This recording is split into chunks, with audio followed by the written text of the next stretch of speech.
ఒకనాడు ఇదే ఊరిలో, ఇదే గ్రామములో, ఇదే ప్రజల మధ్య పిడికెడు గింజల కొరకు, పిడికెడు బియ్యం కొరకు గోని సంచి చేత పట్టుకొని, నేను మరలా రిపీట్ చేస్తున్నాను ఈ మాట, పిడికెడు గింజలు, పిడికెడు బియ్యం కొరకు గోని సంచి చేత పట్టుకొని ఆశతో సహాయం చేస్తారన్న కోరికతో అగచాట్లు పడిన ఊరే ఇదిగో ఈ ఊరు. ఆ గోని సంచి చేత పట్టుకుని యవనుడే ఈ ఆశీర్వాదానికి కారకుడు అండి.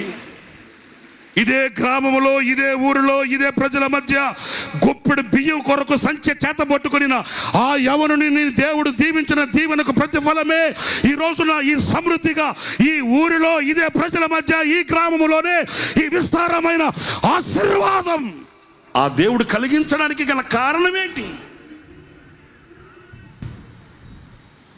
ఆకలికి తట్టుకోలేక ఇదే అమరావతి రోడ్డు చింత చెట్ల కింద కూర్చొని చింత చిగురాకు తిని ఇదే అమరావతి నడి రోడ్లలో ఈ చింత చెట్ల కింద స్పృహ కోల్పోయి నురుగు కక్కుతూ పడిపోయిన ఆ యవనుని, ఆ సేవకుని యొక్క ఆశీర్వాదం యొక్క ఆ ఫలం ఇదిగో ఈ విస్తారమైన ఈ పంట మన కనులకు కనబడుతుంది. ఈ రోజున ఈ ఆశీర్వాదానికి కారణాలు ఏంటి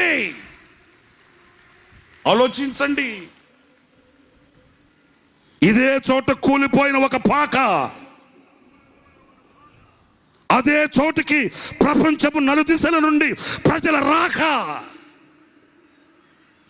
కూలిపోయిన పాకను చూచుకుంటూ కన్నీటి సాగరములో అల్లాడిపోతూ తల్లడిల్లిపోయిన ఆ కన్నీళ్లను చూచిన శక్తిగల దేవుడు దీవించిన దీవెనకు నిదర్శనమే ఈ కంటి చూపు మేరలో కనబడుతున్న ఈ ప్రభంజనం. ఇదే చోట కన్నీటి కడలిలో వినబడిన ఆ ఒకని స్వరం, ఇదే చోట కన్నీటి కడలిలో వినబడిన ఒకరి స్వరం ఈనాడు లక్షల మంది స్వరాలుగా మారు మ్రోగుతున్న విశ్వాస వీరుడు సంచరించిన దయాక్షేత్రం. దీనికి కారణం ఆ ఒక్కని నోట పలుకబడిన ఆ శ్రేష్టమైన కీర్తన, ఆ ఒక్కని స్వరం. ఈనాడు లక్షల స్వరాలుగా మార్చబడిన దీవెన దయాక్షేత్రం. ప్రియ సహోదరులారా, ఈ ఆశీర్వాదం ఎవరిది? ఈ దీవెన ఎవరిది? ఈ ఆశీర్వాదపు జల్లులు ఎవరి కొరకు? అంతరంగం పులకరిస్తున్న ఆనందానికి నిదర్శనమే ఈ మూటలు మీ ముందు పెడుతున్నాను. ఎవనిదో కాదు, ఒక యవనునిది.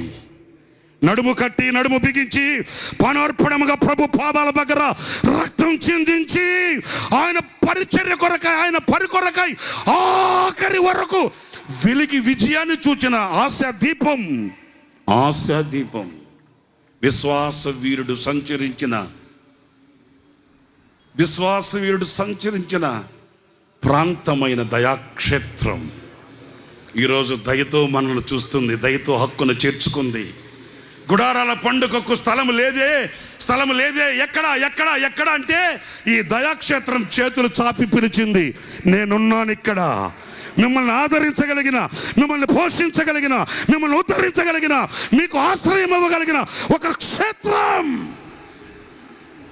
నా ప్రియ సహోదరులారా, ఆనాడు ఎవరు లేరు, ఆనాడు ఒక్కడు లేడు, ఆనాడు ఏమి కానరాని ఆ నిశీదిలో ఆ చీకటి కమ్మిన నాడు, చీకటి కమ్ముకొనిన వేళ మేఘం కమ్ముకుంది.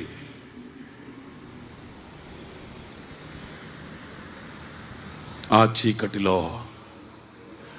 ఒక స్వరమే వినబడింది. ఆ ఒక్క స్వరం ఈరోజు ప్రపంచమంతా వినబడుతుంది. హల్లెలూయా. వింతలు కొలిపిన గొంతు.